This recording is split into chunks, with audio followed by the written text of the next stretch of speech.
Hi, how's it? We're in the following part. Please go gauge your bearings to figure out what's going on, lest you should imagine me one that just rambles aimlessly, so with no context, on to the next point, like everybody gets it when they don't. I'm not that girl. Go check out the first part. Alright, I'm all about getting stuff in a nice little row, neat one, sequenced. Previous part, next part, one coming up next, and this is the current part. Okay, I was telling you guys in the previous part about some job that I had, some part-time job when I was a student at a retail store in Rosebank. Rosebank is a mall, just in case you guys are wondering. It's not really a mall, it's more like, it's an exciting place. Anyway, it was at the Zone, a clothing store, just to make a little bit of cash, on the side. I was there Fridays and Saturdays, sometimes on Sundays, because when you don't know Christ, don't nobody care about Sunday. Anyway, that's what I used to do. It wasn't even that much money, and given the amount of grief I got just to be there and how rough it was to get home every day, I ended up quitting because my life was in danger. My life was in danger. Anyway, this job was all the way in Santon. That's where Rosebank is at, and I used to live in Reprobate in Florida. For those of you who don't know what in the world that means, it was a distance away. It was quite a distance. From a distance, maybe 25 kilometers, maybe 20. Yeah, not a safe, Uber distance, in the sense that if you're on a student, casual job, little tiny wage, you're gonna end up spending all of whatever little bit that you earn at that little silly job that you're working on just transportation. So unless you've got a way to get home, you can just forget about working these retail jobs. Anyway, whatever, but I thought that I could do it. I was like, I can do it. Anything I can conceive in my mind to do, I can do it. That's what I told myself. Well, it didn't really work out because I nearly got hurt. But Jesus, I wasn't saved. He was there anyway. Because Christ has been with me all my life. That's been kind of clear. I'm aware of it. Anyway, whatever. Righto, so moving on. Here it is that I'm working this casual retail job at this very far away mall from where it is that I lived. And frankly, I'm to blame for working so far away because I wanted to work in a Larney mall. I was this little snob and I wanted to work in this upmarket mall. I've mentioned that Santon is quite an upmarket neighborhood. Rosebank and Santon are sort of kind of in close proximity to each other. It's the northern suburbs of Johannesburg where all the rich people live. I wanted to work there. I did not want to just kind of settle for this. What's this? What was this? Westgate, Kinka Westgate. I did not want to work nearby. If I did work nearby, maybe my mom might have been more abiding to pick me up, or I would have just paid for, at the time, if there was no Uber, it was a maxi taxi. I'm 38, so yeah, been around for a minute. Don't be looking at me looking all black, don't cracky. I'm old. Anyway, so back then we didn't have Uber, we had maxi taxis, and they, I think, were a lot more expensive than Uber. There was little, what is the word that I'm looking for, competition in the market of such transportation as this, and so they got to charge some pretty exorbitant rates, because they were a monopoly, hey. Anyway, whatever, so no, nobody pays for maxi taxi.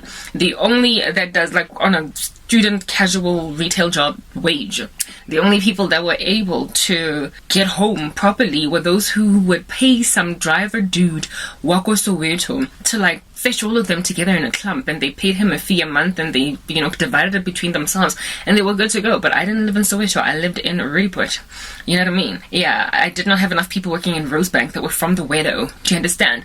Yeah, that were from my hood type establishment thing, so I was in a little bit of a situation, but I wanted this job, and one of the biggest reasons why I wanted it was because, like I said, my mom was strange when I was on the come up. She's always been weird. She just got weirder when I came to Christ in a way that was kind of destructive. When I was a kid, it was benign neglect, and then after I came to Christ, it became intentional, her affliction of my general cause type thing. But it's always just been an issue. There was always something there that was not right. Anyway, whatever.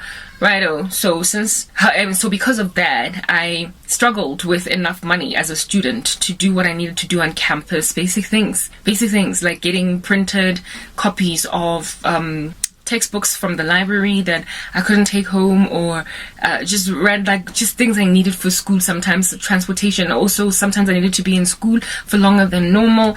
Yeah, I had needs that she was just not catering to. By the end of that year, she had not even paid my fees. It was that hectic. So I had to get some little like job. I had to find a thing to do to supplement, or rather just like help myself out. You know what I mean? I've always been very self-aiding. When you grow up with a mother that is that neglectful, you become mature very fast, and you become like a little granny at the age of 15. That's just, anyway, whatever you are. That's always been the situation with me. So, of course, then after my first year was just a rough ride, financially, I was like, I know I'm not doing this. So at the latter part of my first year, I just went around from shop to shop there in Rosebank asking for a job. And so this one Okie hired me as a casual to work in his little shop. Okay, very well. Now, here it is that I was working this casual job at this store, and it was around Christmas. Okay, it was headed for festive season. Like I told you, it was year end, and they increase operating hours around that time. They work up until 9 at night, alright, where before, during, like, before festive season, they would work maybe maximum 7 p.m. And at 7, even though it's darkish outside, you still find public transportation that is for the daytime commuting taxis. And taxis are cheap, right, for travel. They are the regular man's bread on the street that doesn't have a car in this country, especially for the black community.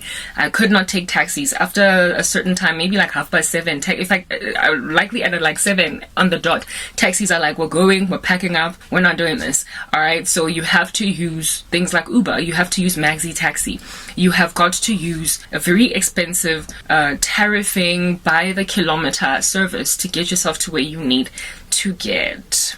But I was a young girl that was lost, and I was yet to know Jesus, but I was pretty. So I was like, shall I use my beauty to get lifts to take me all the way to Reprobate? Shall I do such a thing as that? And I did.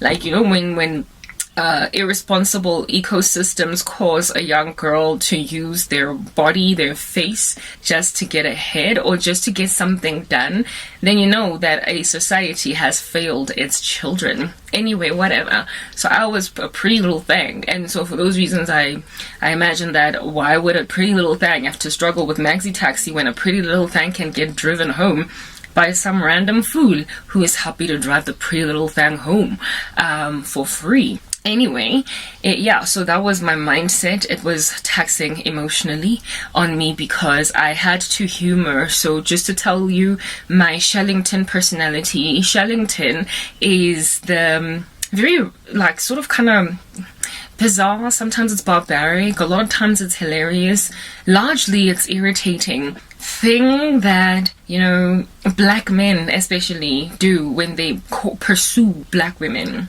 It's just bora. It can be really annoying. Like, not everybody has game, not only just game, but there's just no tact. There's a way to do things. Rarely ever in any other single demographic do you find guys calling you from a distance and saying, hello nice, hello sister, anyway, whatever. So in the black community, you get like hollered at from a distance in your school uniform by dudes who are building buildings, chilling up there on a scaffolding, calling you hello nice. And so you gotta, like, basically essentially what they're suggesting with their activity is respond to them on some hello nice back, my number's 08178. Yeah, like, why are you shelling me from all the way up there in your, like, construction attire, your teeth have got, spinach in the center of them. You're in no position to be coming up to me, and yet one chiller from a distance, and on top of that, I'm obviously too young for you. But they do it. So it's very tactless. Like, guys, stop. As you're as you're walking, coming back home from, wherever you were at, having gotten off the taxis, and they will slow down, causing traffic to, chock a block at the back of them, and some, hello, hey, Anjani, hey, if we're not gonna get a lift to go home. Basically, hello, how you doing? Do you want a lift? I'll take you home. And we all know, as girls, if it all was sober and sane, to just ignore the guy and let him eventually drive off, because the cars behind him will give him pressure to move on. If, however, you get in that car, you're going to be told all different kinds of things about how beautiful you are, get asked for your number, and one day the a guy is going to hope to perhaps put you in bed or something. It's very messy in the black community, but unfortunately, many black girls just allow themselves to fall into that because, you know, life sucks. Their parents don't give them enough money, so they allow these like perverts essentially to do whatever they want to do. And I was like, so I've always, as a result of that tactless way, feckless way of how some black men pursue girls, I've always just hated it when they holler at me like that, to a point where, yeah, let's move to the next part.